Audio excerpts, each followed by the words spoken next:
Dioses de la mitología griega.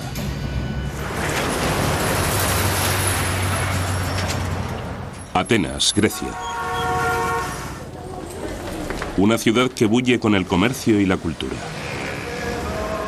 También es una ciudad de fe griega ortodoxa, parte del gran brazo occidental del cristianismo.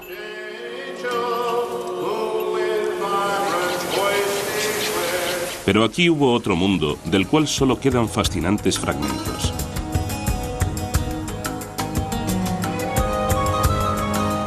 Aquellos que se aproximan al pasado van en busca de un mundo que era igualmente bullicioso, igualmente piadoso.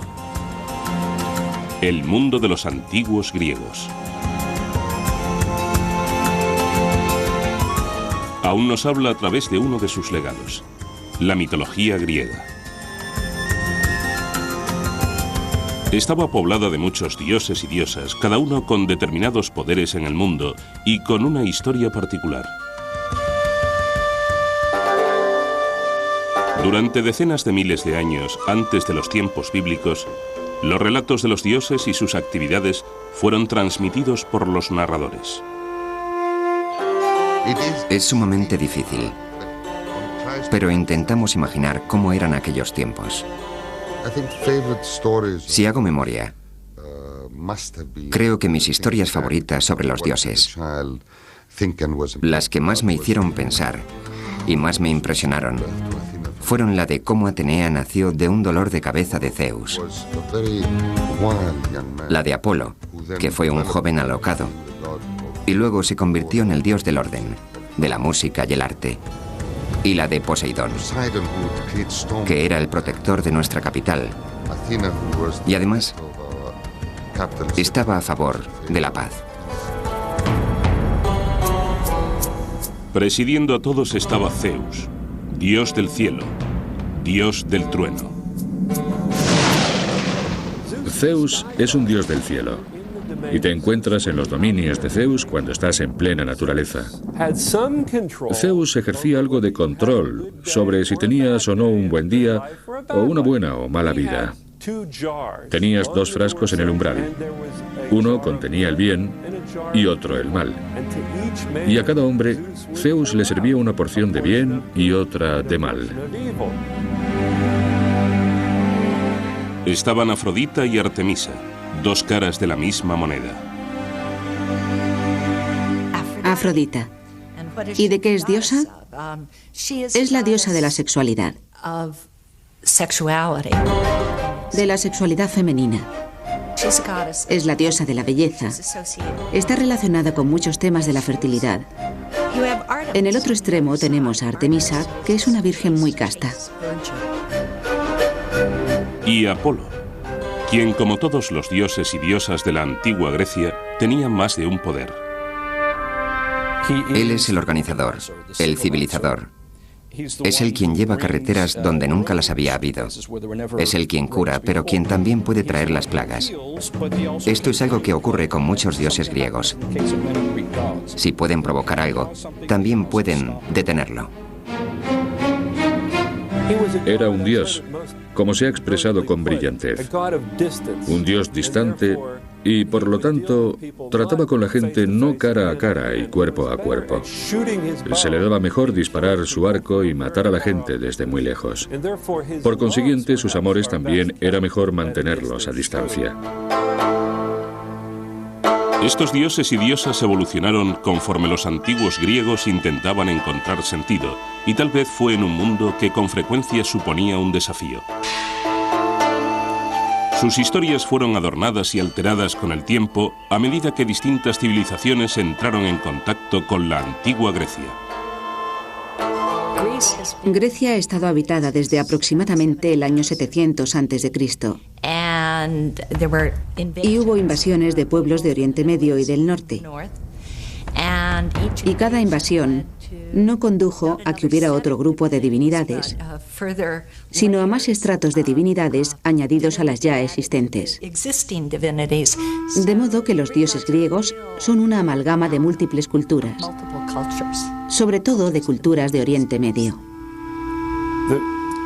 Los dioses griegos tenían tal diversidad que no se parecen a ninguno de los muchos otros dioses de la cuenca del Mediterráneo, porque incorporaron elementos de los muchos pueblos que les rodeaban y no se corresponden claramente con los de sus religiones, digamos de la celta o la italiana. Estos relatos se transmitieron oralmente, pero en algún momento, en torno al año 750 a.C., fueron recopilados, organizados y escritos. Aunque los estudiosos discuten si uno o varios autores participaron en ese esfuerzo, la opinión generalizada es que fue obra de uno, Homero. Que sepamos, la auténtica cristalización de la mitología griega tuvo lugar hacia los tiempos de Homero, en el año 750 a.C. Y con Homero encontramos la creación de la mitología griega y la de los dioses.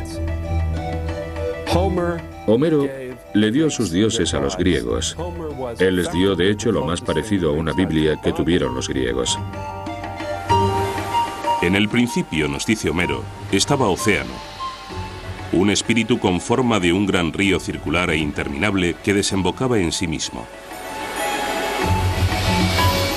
También había otra presencia, Tetis, a veces llamada la primera madre. Cuando finalmente se unieron, iniciaron la estirpe que con el tiempo produjo los dioses y diosas de los antiguos griegos. Unos 50 años después de Homero, el poeta Hesíodo escribió la Teogonía, en la que también describe la creación de los dioses. Pero según Hesíodo, el mundo empezó de otro modo. Primero existió una presencia sobrenatural llamada caos, con lo que Hesíodo quiere decir el vacío, no el desorden. Érase una vez el caos. Y tras el caos existió una diosa llamada Gea, la tierra. Y Gea se acostó, se casó y se unió a Urano, el cielo. Sin embargo, Urano no quería tener hijos. Se sentía amenazado por ellos e impidió que nacieran. Gea conspiró con Cronos, uno de sus hijos nonatos, quien castró a su padre, suponemos que desde el vientre de su madre.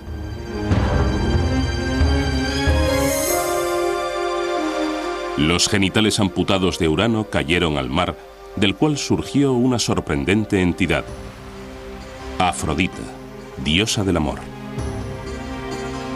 Estos relatos componen lo que se conoce como mitología griega, que se deriva de la palabra griega mitos. Da a entender algo falso. Pero para los antiguos griegos, estos relatos eran una cuestión de fe. Les ayudaron a explicar cómo y por qué el mundo funciona de la forma que lo hace. Curiosamente, el amor y la guerra, o la violencia y el sexo, están profundamente ligados en la mitología griega. No solo en esta, sino en diversas mitologías. ¿Por qué están conectadas estas dos cosas? Creo que los pueblos antiguos, y sin duda los griegos, creían que los sentimientos profundamente apasionados estaban conectados de alguna manera a la mente y las emociones humanas. Es decir, los grandes deseos y los grandes miedos o los grandes odios estaban de alguna manera relacionados. De esta manera, los relatos y personajes de la mitología griega tenían una aplicación en la vida real. La historia de la creación de Hesíodo sigue narrando cómo Cronos libera a sus hermanos y hermanas del vientre de Gea.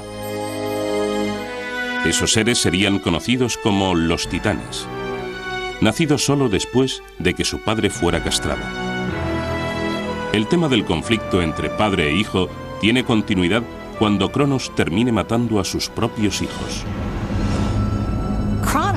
Cronos se casó con Rea.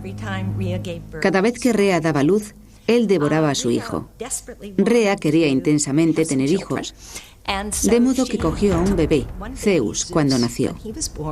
Lo envolvió y lo escondió en una cueva en Creta, donde se criaría. Y le dio a Cronos una piedra envuelta en pañales que éste devoró creyendo que se comía al bebé. Bien, Zeus creció, vino, atacó a su padre y todos los hijos surgieron. Y ese fue el principio de los dioses olímpicos. Zeus recuperó la piedra con la que su madre engañó a su padre. Incluso ahora puede verse en el santuario de Delfos. Siempre existe una especie de conflicto innato entre padres e hijos. Hasta este siglo, Grecia ha tenido en realidad una economía de subsistencia. De modo que si se tiene una pequeña granja, el padre está al frente de ella. El hijo, incluso el mayor, no tendrá derechos de ningún tipo hasta que su padre le deje paso, se jubile o muera. ¿Cuál es el problema aquí? Obviamente hay una auténtica preocupación por temas de sucesión y poder.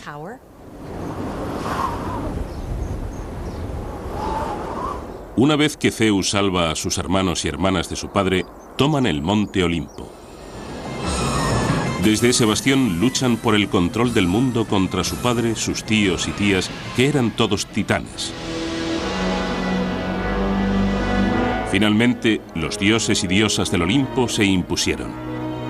Reconocieron a Zeus, que también es dios del cielo, como su rey. Pero los seres humanos aún tienen que hacer su aparición.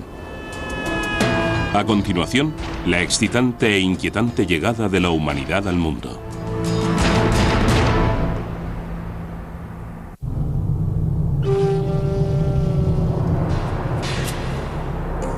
La narración de la creación en la mitología griega continúa en el relato de Hesíodo.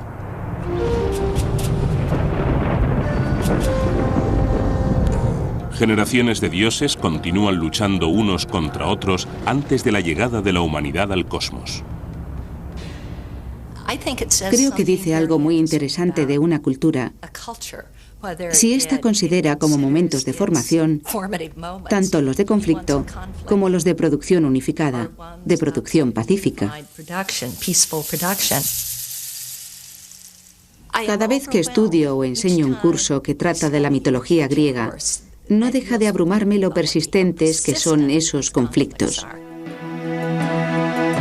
Tras triunfar sobre los titanes, el gran dios Zeus se casa con Metis, una titán, y por lo tanto, su tía. Con el tiempo, tienen una hija que nace totalmente desarrollada y armada de su cabeza. Es Atenea, la diosa de los guerreros. Otros dioses y diosas se incorporan al mundo, cada uno con diferentes funciones. Todos tienen, no obstante, algo en común. Un atributo que los distingue de prácticamente todas las demás divinidades del mundo antiguo. Su imagen es humana. Si pensamos en la religión egipcia, con sus dioses que poseen cabezas de animales o cuerpos de diversos animales, o en las religiones acadias, mesopotámicas o hititas, en la que vemos a divinidades asociadas con leones y otros animales feroces. La decisión de los griegos de representar de alguna manera a sus dioses como griegos es una auténtica innovación. No estamos del todo seguros de dónde procede. Cuando pensamos en la divinidad, hablamos de lo desconocido. Y solo se puede hablar de lo desconocido en términos de lo desconocido. En la Biblia hebrea, en el Génesis, dice que Dios bajó a la tierra y anduvo en el jardín del Edén por la tarde cuando hacía fresco. Es casi imposible hablar de divinidades sin hacer algo así. Xenófanes dijo que si los caballos pudieran dibujar, dibujarían sus dioses como caballos. En la narración de Homero, no es hasta que los dioses y diosas se instalan en el monte Olimpo cuando empieza a desarrollarse la historia de los seres humanos. Los relatos judeocristianos del principio del mundo culminan en la creación del hombre por Dios, al que se le da el dominio sobre todas las demás criaturas en la tierra. Sin embargo, los antiguos griegos creen que el nacimiento de los humanos reviste poca importancia para el cosmos. Aunque los griegos tenían un universo centrado en los humanos, su visión del hombre fue casi una idea de último momento. Era una criatura insignificante en el universo, algo ciertamente menor que los dioses. Luego, la creación de los humanos tenía que ocupar un segundo o tercer lugar en el mundo griego del cosmos y las deidades olímpicas. ¿Por qué se le dio a la creación del hombre un papel tan pequeño en la creación del universo? Podría deberse a que los griegos dieron por sentado que los humanos siempre habían existido, que los seres humanos eran en efecto tan importantes que nunca hubo una etapa en la que no existieran. Esto no deja de ser aún un misterio. Me gusta pensar que el mito griego refleja una cierta comprensión del lugar de los humanos en el mundo, que no son el centro de las cosas, que hay toda una profusión de cosas en el mundo creado en las que los humanos tienen que encajar. Esto supone un gran contraste con un buen número de culturas y sistemas de creencias. Igual que con el inicio de los dioses, la mitología griega contiene distintos relatos de la creación del hombre. En ninguno de ellos los inicios de la humanidad son prometedores. Vivíamos como hormigas en el suelo y no sabíamos leer ni conocíamos las estaciones del año, ni el clima, ni podíamos pensar ni oír. No éramos más que gusanos despreciables. En la versión de Homero de la creación de los humanos, el dios Prometeo crea al primer hombre de barro y le infunde vida. En el relato de Hesíodo, Zeus crea razas sucesivas de hombres, de oro, plata, bronce y hierro. Parece que cada raza simbolizaba distintos aspectos de la condición humana. La primera raza de hombres está hecha de oro. Su vida es fácil, sus cosechas son abundantes. Literalmente festejaban con los dioses. En el principio hubo una era de oro, y la gente vivía en la tierra, y sus cultivos crecían por sí solos, y todo el mundo era bueno y justo. Toda esa gente simplemente desapareció al cabo de un tiempo. La raza de oro parece haber vivido una historia perfecta, por lo visto, en un paraíso. Y sin embargo, esta raza desaparece sin explicación. En el relato bíblico del paraíso, las penurias de la vida se ven como resultado de la caída en desgracia de Adán y Eva en el jardín del Edén. Para la desaparición de la raza de oro de la mitología griega no hay tal explicación. El motivo de su destino sigue siendo un misterio. El sistema griego en el que los humanos y su creación no son tema de preocupación difiere mucho de lo que se encuentra en el Génesis, donde tenemos toda esa atención en la creación del primer hombre. Claro está, en el Génesis está relacionada con lo que sigue, con qué pasó después de que la primera pareja desobedeciera a Dios. En los mitos griegos, desobedecer a los dioses no es un problema tan grande como en el Génesis. Entonces, ¿por qué Hesíodo no tiene una respuesta? ¿O por qué no nos da una respuesta a por qué la raza de oro desapareció? Teniendo el mito judeocristiano de la expulsión del jardín del Edén, porque evidentemente eso fue culpa de Adán y Eva. Lo que esto significa es que no hay una buena explicación a por qué el mundo es tan difícil ahora, a por qué los humanos tienen tantos problemas. Cuando la raza de oro se extingue, Zeus crea a los hombres de plata. Pero esa raza no es muy evolucionada. Los hombres de la Edad de Plata fueron bebés mucho tiempo y luego tuvieron un corto periodo de madurez para después sufrir una vejez espantosa y desaparecer bajo tierra. Eran más arrogantes y no adoraban a sus dioses lo suficiente. A continuación llegaron los hombres de bronce, que se exterminaron a sí mismos en constantes guerras. Finalmente apareció la raza de hombres que viven hoy día. De ellos se dice que son hombres de hierro. Así que, en esencia, la historia de la degeneración se ha trasladado a la era actual, donde muestra un equilibrio entre las diversas visiones de las cosas importantes de la vida para los griegos. A saber, su actitud hacia los dioses y hacia la guerra y hacia luchar por su ciudad-estado y sobre cómo congeniar o no los unos con los otros. Curiosamente, todas estas historias explican la creación de solo la mitad de la raza humana, el hombre. La mujer es creada como una desgracia, un castigo, y todo por un engaño. La primera mujer fue enviada a la tierra como un castigo a la humanidad.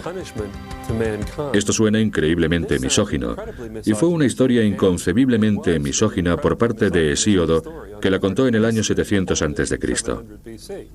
Pero cuenta la historia que uno de los dioses, Prometeo, intentó engañar al amo y señor de todo el cosmos, Zeus. Prometeo es el dios embaucador. Es un dios listo. Prometeo significa previsión. Mató a una oveja y cogió al animal y toda su estupenda y sabrosa carne y la metió en su repugnante vientre. Y cogió todos los huesos pelados y los envolvió en hermosa, blanca y reluciente grasa, que, claro está, es lo que arde en el sacrificio.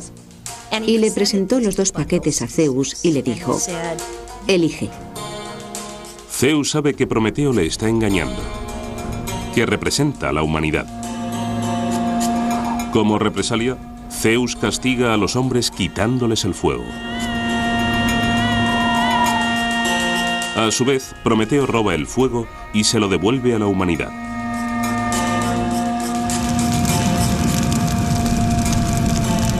Y por robar y devolverle al hombre el regalo del fuego, fue castigado indirectamente por hacer que se creara una mujer que le fue entregada a los seres humanos.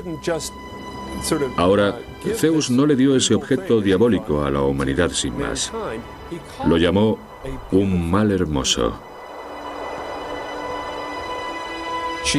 Es algo de lo que no puedes prescindir. Ella es un Kalón Kikón. En términos de los griegos, es una cosa hermosa y mala. Así que el mito griego, la poesía griega, gusta de expresarlo en ambos sentidos. Las mujeres son hermosas. Las mujeres son algo irresistible. Al mismo tiempo, las mujeres te hacen trabajar, así que son algo malo. Pienso que a lo largo de la mitología griega se observa un reiterado énfasis en la amenaza que representan las mujeres, la amenaza que suponen por tu necesidad de ellas, la necesidad de tener hijos y el temor muy real a perder el control debido al deseo. La incontenible sexualidad femenina amenaza al hombre. Zeus no le dio cualquier mujer al hombre. En efecto, le dio un Kalón Kikón, un hermoso mal. Su nombre es Pandora, y llegó con una caja repleta de males que esparció por el mundo. A continuación, ¿por qué la esperanza está en la caja de Pandora?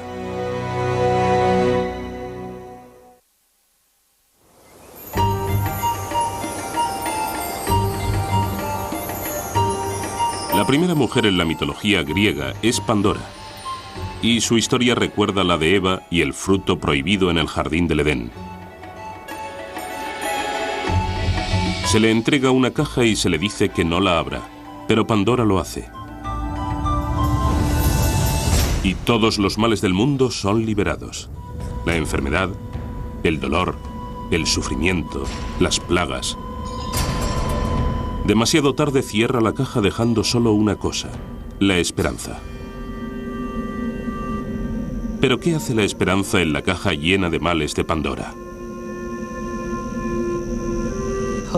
La esperanza está ahí como un mal, lo cual creo que es fascinante. La esperanza es un mal, porque te permite actuar con la sensación de que puedes controlar el futuro. Y en Hesíodo eso es muy peligroso. No puedes controlar el futuro y hacerlo es obrar engañado. ¿Es la esperanza algo bueno o malo? A los griegos les gustaban este tipo de dilemas porque la esperanza puede ser buena o puede ser mala. De modo que fue dejada con ambigüedad en la caja para que los humanos la usaran o la evitaran. Pandora es quizá el más importante, pero sin duda no el único ejemplo de mujeres que son el origen del mal en la mitología griega. Algunos estudiosos encuentran un significado más profundo a este menosprecio a las mujeres y señalan a Afrodita, la diosa del amor. Si miramos a los mitos de Afrodita, que es lo más hermoso y sexualmente deseable que pueda haber, los hombres la temen.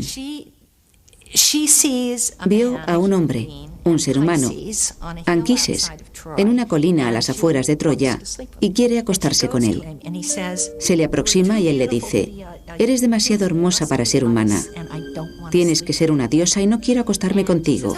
Y ella le responde: «No, solo soy una doncella de los alrededores». De modo que se acuestan y cuando él despierta, ella haya adoptado su personalidad de diosa y él se aterra. Le aterra que vaya a ser castrado, que vaya a perder toda su fuerza. En contraste, los antiguos griegos creían que Atenea, una diosa sin papel sexual, era una gran fuerza del bien. Atenea es la protectora. Atenea es la divinidad guerrera que encabeza la guerra de defensa justa.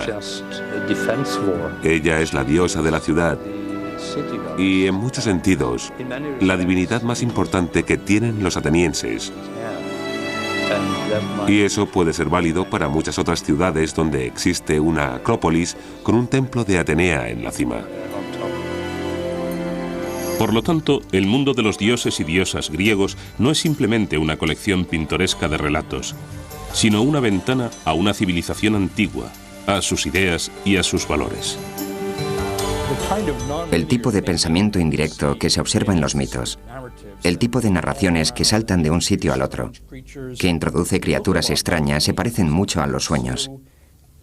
De modo que creo que la pregunta es si los mitos griegos son de alguna forma la consciencia colectiva de la civilización griega, en una época temprana.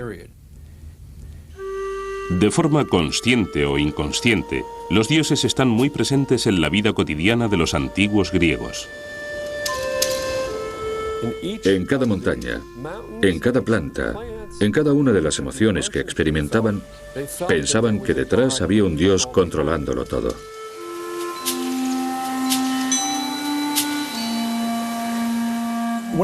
Una de las cosas atractivas y singulares de la religión griega, desde el principio, es su receptividad al entorno. Por ejemplo, hay ninfas que viven en lugares húmedos, ninfas de los árboles. Hay un reconocimiento de que los ríos son una especie de fuerza religiosa. De esta forma, la religión griega tiene una cierta relación con la ecología moderna. Un reconocimiento de que hay lugares concretos que tienen un valor. Una especie de cualidad divina, una cualidad sagrada. Los griegos tenían términos concretos para sagrado. De hecho, tenían varios términos para sagrado. Uno de ellos es Iros. Iros significa que pertenece a los dioses. En realidad, la palabra griega para religión es tagira, las cosas sagradas. De manera que las historias en la mitología griega se usan para explicar un mundo a menudo difícil y aleatorio.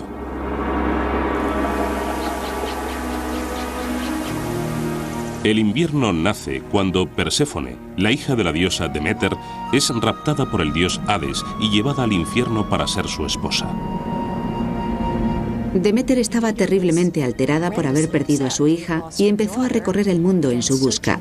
No pudo encontrarla. Lloró, gimió, los cultivos no crecieron y por lo tanto los dioses no recibían suficientes sacrificios. Algunos dioses acudieron a Zeus y le dijeron: tienes que hacer que Perséfone vuelva con su madre, que ésta haga crecer los cultivos para que recibamos nuestros sacrificios y la gente no muera. Al final, a Perséfone se le permite volver con su madre, pero con una condición. Cada año, Perséfone tiene que pasar 3 meses con Hades. Es durante ese periodo que su madre Deméter, la diosa de la agricultura, está inconsolable, y de ahí que cada año los campos estén yermos durante el frío invierno. De ese modo, las grandes penurias de la vida eran explicadas. Las dificultades personales, sin embargo, a menudo se explicaban como producto de alguna ofensa a los dioses. Aquellos que ofendieran a los dioses eran castigados, no por una autoridad terrestre, sino por los propios dioses.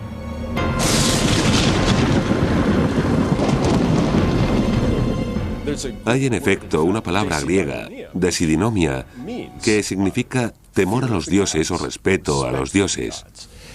Y esto era algo positivo. La vida se consideraba algo bastante precario y era preciso hacer todo lo posible para poner a los poderes que existieran de tu parte para mantenerte a salvo. Muchos vivían apenas a una sequía de distancia del hambre. Y no se puede jugar con un mundo así. Una de las cosas que me encantan de los mitos griegos es que nunca dejan salir a nadie del atolladero. Nunca dicen que tal cosa pasó porque los dioses hicieron que pasara. Es culpa nuestra si no somos capaces de entender el porqué. Es en cierto modo un mundo difícil en el que vivir. En un mundo difícil, la gente con frecuencia busca un héroe.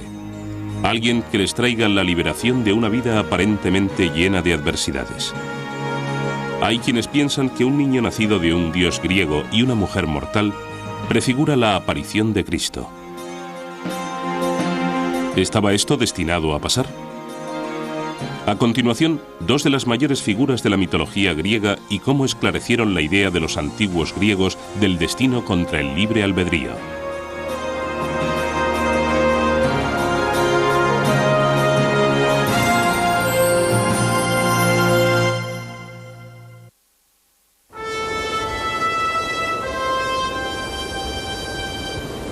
Una de las figuras más famosas de la mitología griega pudo haber contribuido a preparar el terreno para un acontecimiento posterior fundamental en la historia humana. Heracles, más conocido como Hércules, nace porque el gran dios Zeus deseó a una hermosa mujer mortal. Ella, sin embargo, es una esposa fiel. Zeus adopta la apariencia de su marido y consigue poseerla. El ultraje es aún más grave porque el propio Zeus está casado con una de sus hermanas, Hera. La idea de que los dioses no siempre son éticos, no siempre son honestos, es una que tiene sentido cuando piensas en ello. Y los griegos parecieron sentirse a gusto con ella durante muchos siglos. Tiene sentido porque si los dioses son humanos, pero de algún modo mejores, más fuertes, más poderosos, inmortales, nunca tienen que atenerse a las consecuencias de aquello que hagan. Mientras que los humanos, sí. El peso de obrar éticamente, de pensar en las consecuencias, recae en los humanos, no en los dioses. Hera no puede descargar su ira contra Zeus. En un acto característico de un dios griego, elige como blanco de su rencor al niño nacido de la infidelidad de su marido. Heracles tal vez sea el héroe griego más famoso, una figura especialmente importante en la mitología griega. Incluso en su infancia, Heracles está dotado de una fuerza extraordinaria. Hera manda mortíferas serpientes a su cuna y Heracles las estrangula a las dos. Muchos de los héroes griegos tenían de hecho un padre divino y otro mortal. Por lo general, un héroe era un hombre de una fuerza superior a la normal que estaba de alguna manera señalado para tener una vida de logros, pero también de enormes dificultades. Les costaba mucho integrarse en la sociedad, precisamente por sus grandes capacidades. La vengativa Hera continúa persiguiendo al hijo ilegítimo de su marido a lo largo de su vida, llevándolo a tener ataques periódicos de ira o de locura. Profundamente contrito por los asesinatos y otros delitos que comete durante esos ataques, Heracles emprende trabajos de arrepentimiento, a menudo matando a tiranos y monstruos.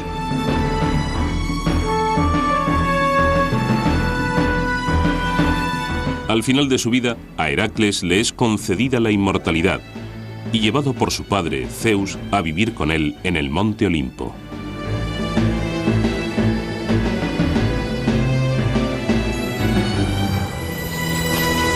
Así, la historia de Heracles pudo haberle preparado el terreno al apóstol Pablo, quien siglos más tarde les llevó a los griegos noticias de una nueva fe.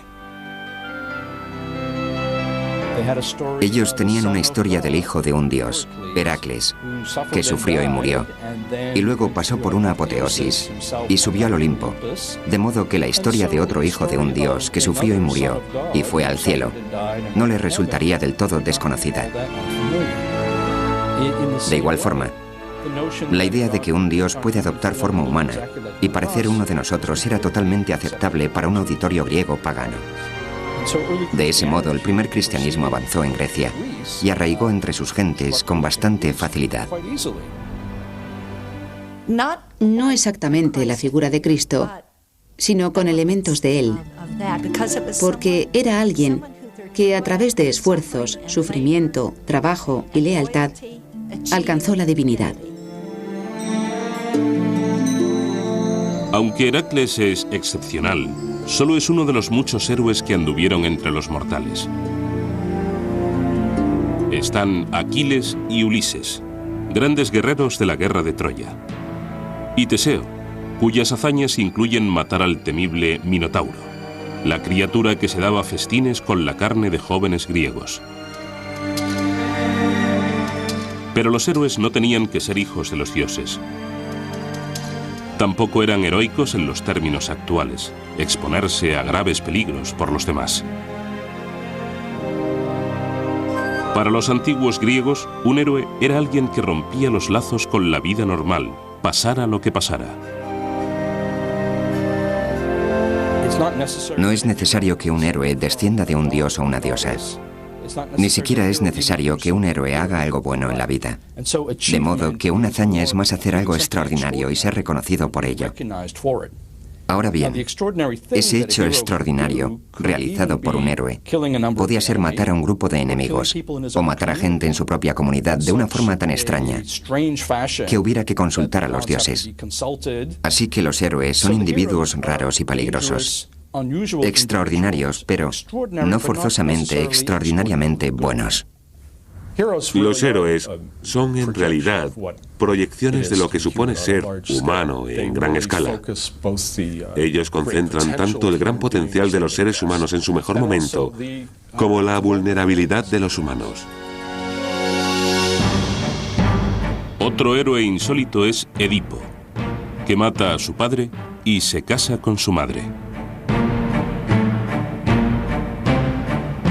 Habiendo cumplido con su terrible destino, Edipo se ciega y busca la redención. Es una historia inmortal que habla del lado más oscuro de los sentimientos entre padres e hijos. Creo que indudablemente había un hilo conductor en la cultura griega y en su mitología que estaba interesado en el conflicto entre padres e hijos. Está claro que Sigmund Freud, lo notó y se aprovechó de la historia de Edipo para su complejo de Edipo. Y también creo que había un hilo conductor en el conflicto generacional al que los griegos temían, pero que al mismo tiempo admitían como auténtico. La historia de Edipo y sus padres plantea otra pregunta eterna. ¿Están las vidas de los humanos predestinadas? ¿O tienen los humanos la facultad de obrar con libre albedrío? Edipo es alguien que por motivos que jamás se revelan, está destinado a matar a su padre y casarse con su madre. Una vez Edipo se percata de que no es hijo del rey de Corinto como creía, dice: me considero el hijo de Eleazar. Y con Azar quiere decir algo muy aleatorio. No existe un plan. Al final de la obra resulta que todo cuanto ha hecho se ha ajustado a un plan. Y si él es el hijo del azar, es el azar en el sentido de que está íntimamente ligado al destino. Él, Edipo, el hombre, tomó decisiones. Cuando se enteró de que iba a matar a su padre y casarse con su madre, huyó de su casa sin saber que era adoptado. Y claro está, encuentra a su padre en el camino y lo mata. Y luego llega a la ciudad y se casa con su madre.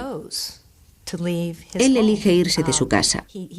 Hizo algo terrible, pero no con el ánimo de hacer algo malo.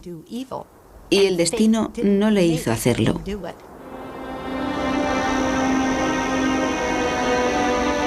El problema del destino de una persona contra el papel del libre albedrío era de tal importancia para los antiguos griegos que personificaron al destino en la forma de 3 diosas.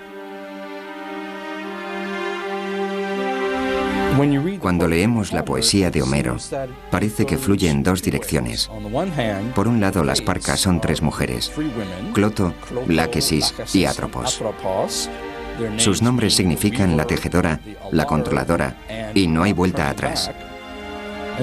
Ellas tejen un hilo para la vida de cada persona, cuando nace, y determinan cuándo la vida de esa persona tendrá fin. Por otro lado, vemos en la poesía de Homero que el destino es un poder superior a los dioses. Los dioses se inclinan ante el destino en varias ocasiones. Podemos mirar la historia de Edipo y hablar del destino. ¿Estaba predestinado a matar a su padre y casarse con su madre? Sí. ¿Qué significa eso? ¿Supone eso que no tenía libre albedrío? No, no significa eso, significa que eso era lo que iba a pasar. Los griegos tenían una visión muy compleja de cómo funcionaba el mundo. Por un lado, los dioses controlaban muchos de los actos de los seres humanos o tenían un efecto sobre ellos. Pero, sin embargo, los humanos también podían controlar sus propios destinos individuales y muchas veces tener la última palabra. De modo que existe una curiosa relación entre lo que controlan los dioses y lo que controlan los humanos. Y sabéis que esa ambigüedad les encantaba. De ese modo, los antiguos griegos aceptaron el hecho de que no había garantías en la vida. Algunas de sus preocupaciones parecen inquietantemente familiares hoy en día. Esa conciencia que tienen los griegos de que no se pueden tener demasiadas generaciones a la vez en el mundo está incluso expresada en un mito. El mito del comienzo de la guerra de Troya, que dice que la tierra estaba cargada con demasiadas personas y clamó a Zeus que la liberara de esa carga. De manera que Zeus inventó la guerra de Troya para deshacerse de mucha gente. En el próximo programa, los defectos y puntos débiles de las divinidades griegas y por qué unos dioses imperfectos eran perfectamente comprensibles para los antiguos griegos.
Y los grandes miedos o los grandes odios estaban de alguna manera relacionados.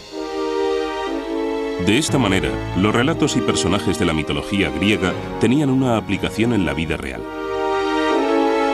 La historia de la creación de Hesíodo sigue narrando cómo Cronos libera a sus hermanos y hermanas del vientre de Gea.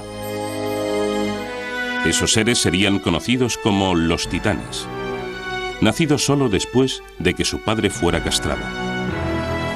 El tema del conflicto entre padre e hijo tiene continuidad cuando Cronos termine matando a sus propios hijos. Cronos se casó con Rea. Cada vez que Rea daba luz, él devoraba a su hijo.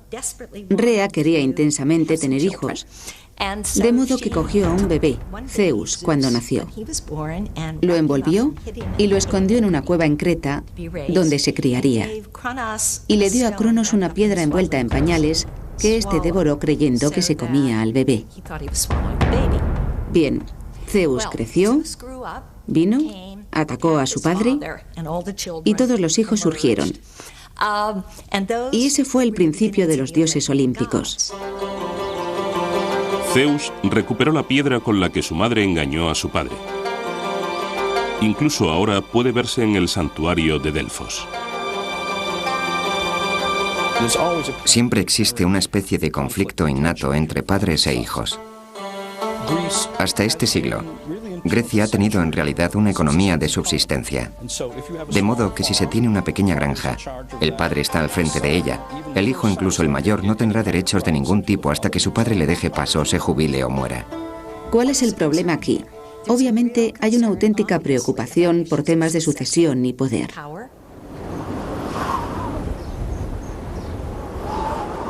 Una vez que Zeus salva a sus hermanos y hermanas de su padre, toman el monte Olimpo. Desde ese bastión luchan por el control del mundo contra su padre, sus dioses de la mitología griega.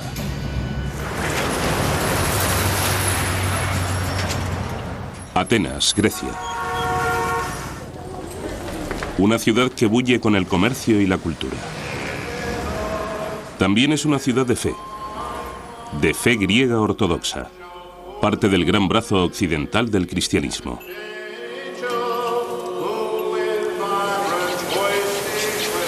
Pero aquí hubo otro mundo del cual solo quedan fascinantes fragmentos.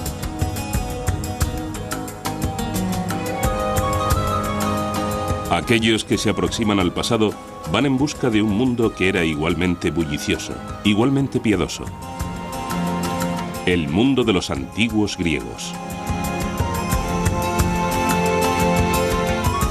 Aún nos habla a través de uno de sus legados, la mitología griega. Estaba poblada de muchos dioses y diosas, cada uno con determinados poderes en el mundo y con una historia particular.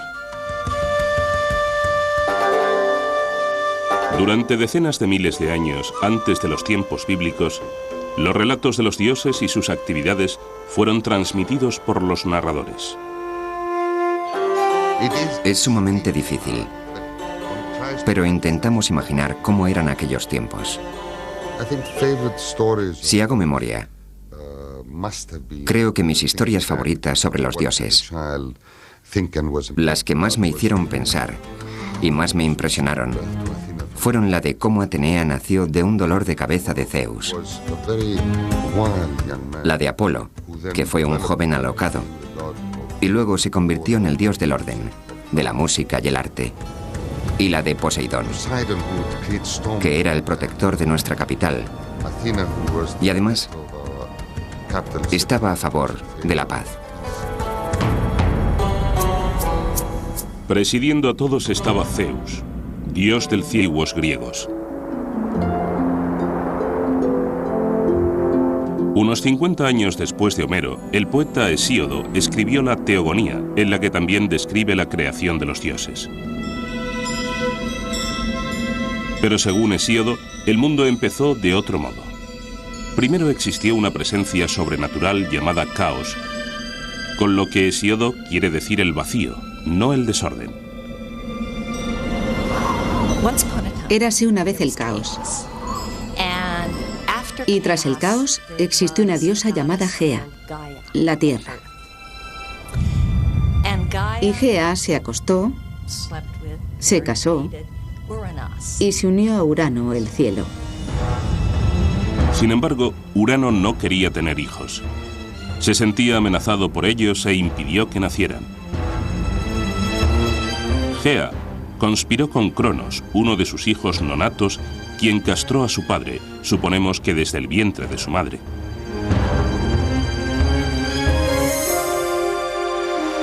Los genitales amputados de Urano cayeron al mar, del cual surgió una sorprendente entidad, Afrodita, diosa del amor. Estos relatos componen lo que se conoce como mitología griega, que se deriva de la palabra griega mitos. Da a entender algo falso. Pero para los antiguos griegos, estos relatos eran una cuestión de fe. Les ayudaron a explicar cómo y por qué el mundo funciona de la forma que lo hace.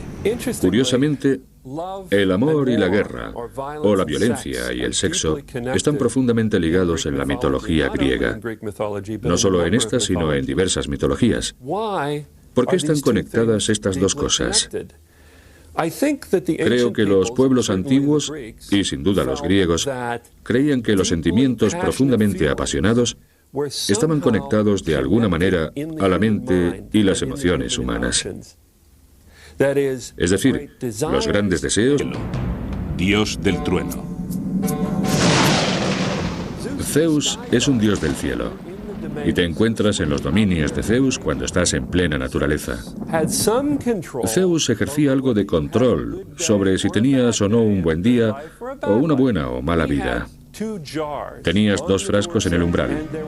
Uno contenía el bien y otro el mal. Y a cada hombre, Zeus le servía una porción de bien y otra de mal. Estaban Afrodita y Artemisa, dos caras de la misma moneda.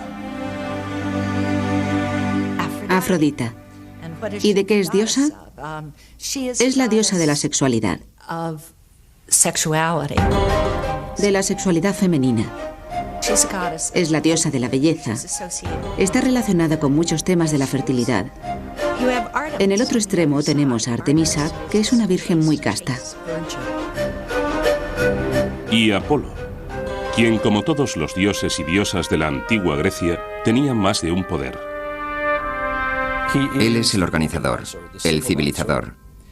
Es el quien lleva carreteras donde nunca las había habido. Es el quien cura, pero quien también puede traer las plagas. Esto es algo que ocurre con muchos dioses griegos.